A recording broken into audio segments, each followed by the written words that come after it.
I know you're inside. How's it going in there? Well, it's a little early to tell exactly what the crowd's going to be like. I expect it'll be good.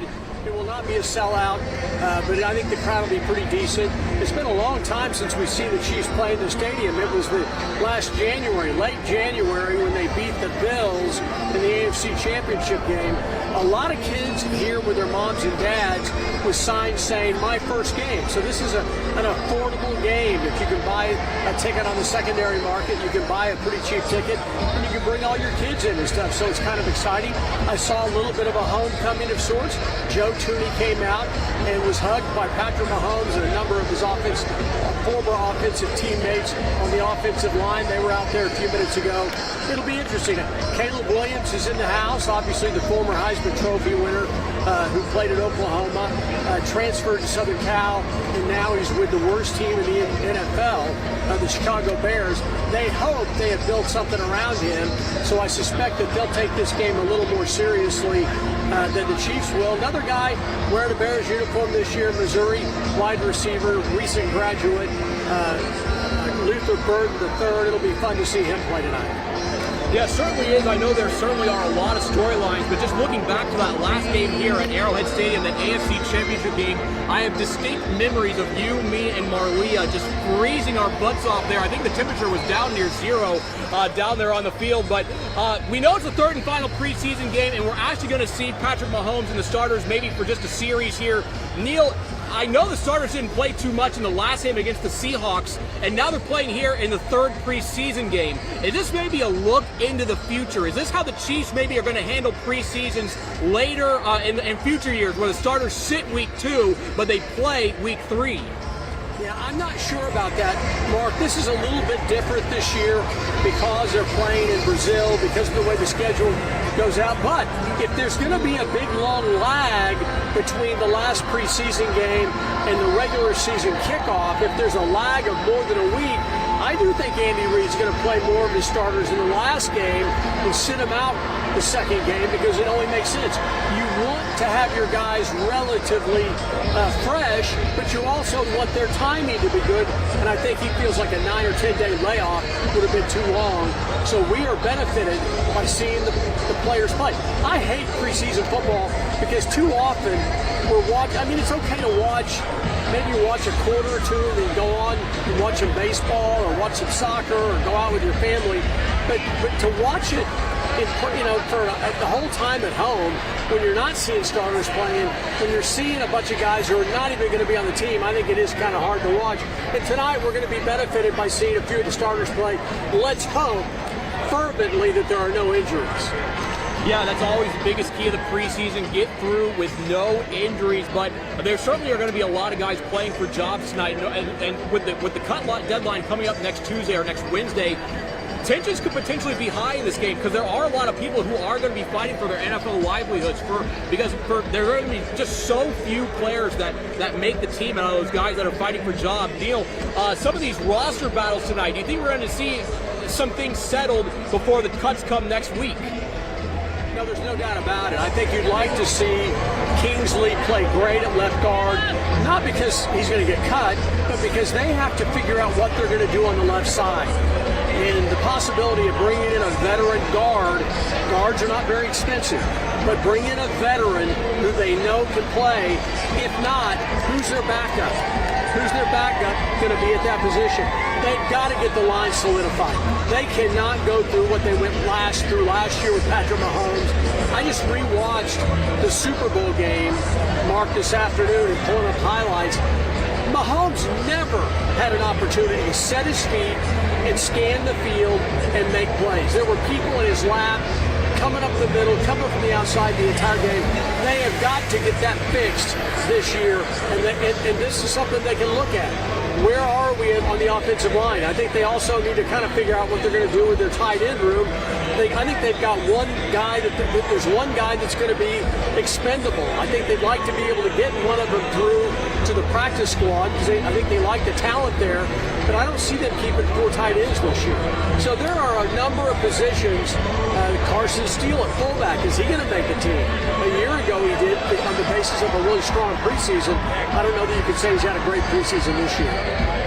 Yeah, it's very interesting to see what's going to happen there with that left guard spot, because with the draft pick of Josh Simmons, it really seems that almost everything has kind of fallen into line along the offensive line. We know it looks like, at least for now, Josh Simmons starter at left tackle, Creed's going to be starting at center, we got Trey Smith at right guard, we have Jawan Taylor out there at right tackle. Now, I know in training camp we were seeing Jalen Moore maybe rotate in there at left guard, but I think we're going to see Kingsley out there for a while now, because I mean, we got to think about it. He was a second-round pick, and this is a guy that the Chiefs want to succeed. They want to see him become a starter in this league, especially for them, since they used that second-round pick on him. If they pull him early in the season, I don't know what's going to happen with Kingsley, because he tried at left tackle and it failed. If he tried to left guard and fails for the Chiefs, I don't really know where we're going to go there with Kingsley. And then also going to the backfield, like you were saying, maybe entering the last 2 weeks, I was really wondering if Carson Steele was going to make the team, because the team did sign Elijah Mitchell. I don't know if Elijah Mitchell has maybe performed at that running back spot.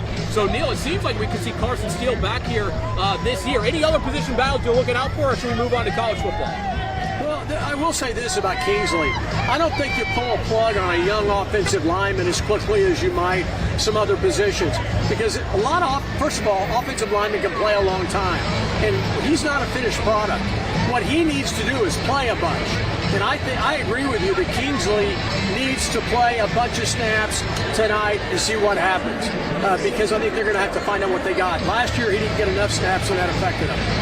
Yeah, no, it certainly did. We're going to have to see what happens there along the offensive line. So should be a fun game out here at Arrowhead Stadium. Kickoff there at 7:20 p.m. And we're going to have a recap coming up tomorrow on KC Sports Tonight, as well as tonight at 10 p.m. But it's not just NFL professional football that's going on this week.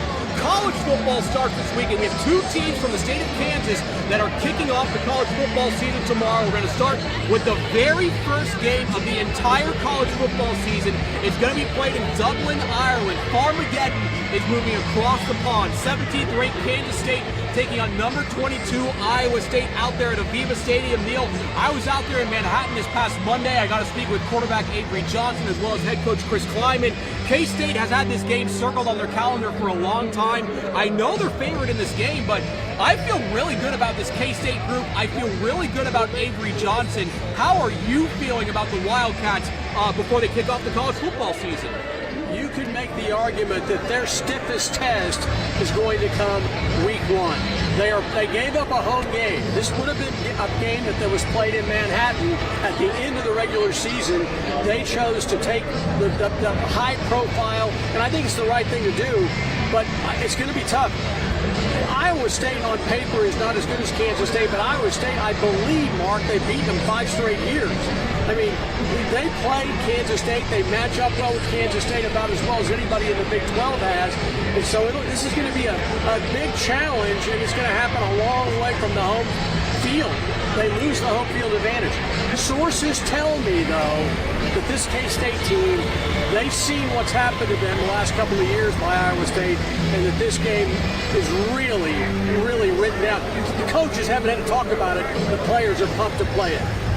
No, they really certainly are excited to get over there. On Wednesday afternoon, they had a direct flight from KCI straight to Dublin, so they're there right now. They're getting acclimated. They're getting used to this. Something I thought was really interesting, though, from Chris Kleiman was they said they can't make this game their entire season, because after this game, he said he's talked to coaches who have won this Ireland game and coaches who have lost this Ireland game. And he said the biggest takeaway that he got from them is that this is not a one-game season, because the very next week, or right after that, they're going to have to come back here stateside. They're going to have to play football. They're going to have to reacclimate to the United States. So K-State has a plan there for coming back to the United States to make sure that they play well. Going to be excited to see what happens there as K-State, of all teams, kicks off the college football season for everybody tomorrow. But K-State's not the only team that's going to be kicking off tomorrow. The University of Kansas, the Jayhawks, are going to debut their newly renovated David Booth Kansas Memorial Stadium on national TV, taking on the Fresno State Bulldogs. Neal, I was up at KU in Lawrence on Tuesday. Got to take a look at the new stadium, or at least the renovated stadium. And I got to say, it really looks phenomenal. I think they went from maybe the worst stadium in Power 4 to now a competitive stadium at that level. What do you think of that new stadium, and how's this season going to play out for KU? I think if you think the old KU Stadium was the worst stadium in football, you had never been to the University of Cincinnati. Okay, there are some bad football stadiums. Secondly, the thing that jumps out at me is it is possible that you will jinx both of our local teams. That is a possibility. Mark Poulose jinxes our two local teams on the Kansas side of the state line. Thank goodness they did not let you go to Columbia, Missouri and jinx them. We don't want the trifecta. I'm worried about this game for the simple reason that in the transfer portal era, you have no idea what Fresno State has. They have a new coaching staff. They have something like 53 new players, which means that over half their roster is new. Will they gel? Are they better talent-wise? We don't have the answers to any of that, and so that worries me a little bit, but on paper, there's no question. If Jalen Daniels plays well, 6-year quarterback, if he plays well, I love Kansas's chance of winning this football game. No, I really want to see KU come out strong. I believe they're favored by about 12.5, 13 points. I'd like to see them maybe win by double digits, just kind of see how KU is doing. But I got to say, going out there to that new stadium, I think fans they're going to see something completely different from what they used to see. They're not going to see the track on the field. They're going to see a bunch of seats with seat backs. And I know we were out there for a media tour, and they're kind of trying to show us the highs of the stadium. But we saw the stadium from a bunch of vantage points, and there were a lot of good views, even going from what you consider the nosebleeds, looking down. It kind of felt like you would be almost right on top of the action. So, Neal, I know you've seen the renovated booth, maybe not as completed stage. What are your thoughts on that new stadium?